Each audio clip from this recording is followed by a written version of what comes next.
This is the Fix Your Bench Press series, part 4. Today, we're gonna work on hip mobility with the strongest bench presser in the world, Julius Maddox. Get up and get down, get up and get down. When we're talking about proper bench press setup, what you do with your lower body matters. Now, for Julius, when he's getting set up, he's going to tuck his feet underneath his body and he's going to squeeze his glutes and look at the position of his hips. His hip joint is over his knee, which means he's got a good amount of hip extension.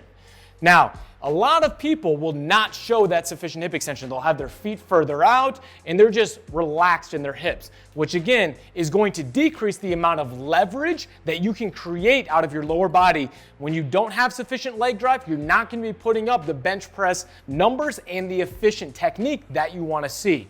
So today we're going to talk about how can you prime better hip extension to put your lower body into a good position so that you can bench press well up here. Jump on up for me.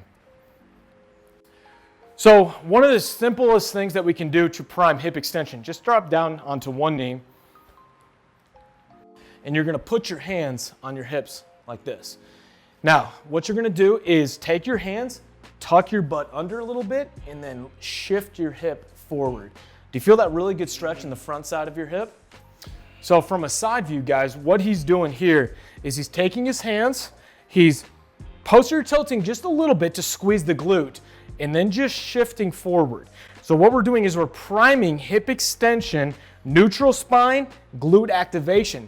Very similar to what we're looking for in the bench press as far as getting that glute to drive forward so that we can extend this hip. So something like this, 5 to 10 second holds is going to be helpful just to pry that hip open a little bit before getting onto the bench press if you feel like when you try to pull your legs back, you're not able to get into a good position. Now, the big thing that we're doing is not just jamming the pelvis forward. You don't just want to smash and just really hang out on the front side of the pelvis. We want to tuck that butt under, squeeze the glute, and just shift forward slightly. Active hip, shift forward into hip extension, not just passively jamming forward. That's the difference between a good and bad hip flexor stretch. Okay, let's try to get you back under and just see if that feels different after doing that on your right side.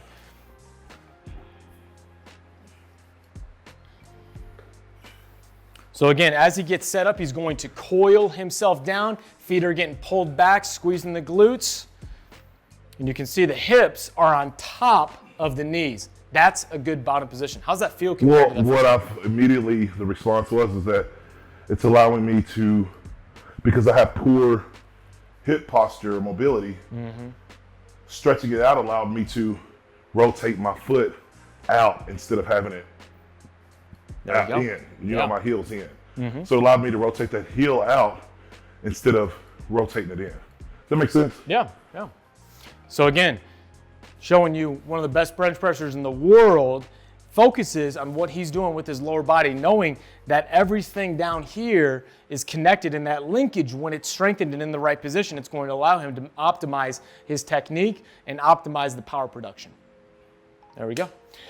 All right, guys, so that is it for our Fix Your Bench Press series. There's part 4. Make sure if you haven't seen the earlier ones, part 1, 2, and 3, go check them out right now. Go ahead on over to Julius's YouTube page, give him a subscribe.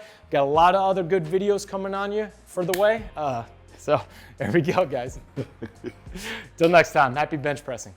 They say that energy flows where attention goes, so I pay no mind. Why waste my time with all these negative cats scratching? So caught up in their egos, these people have lost.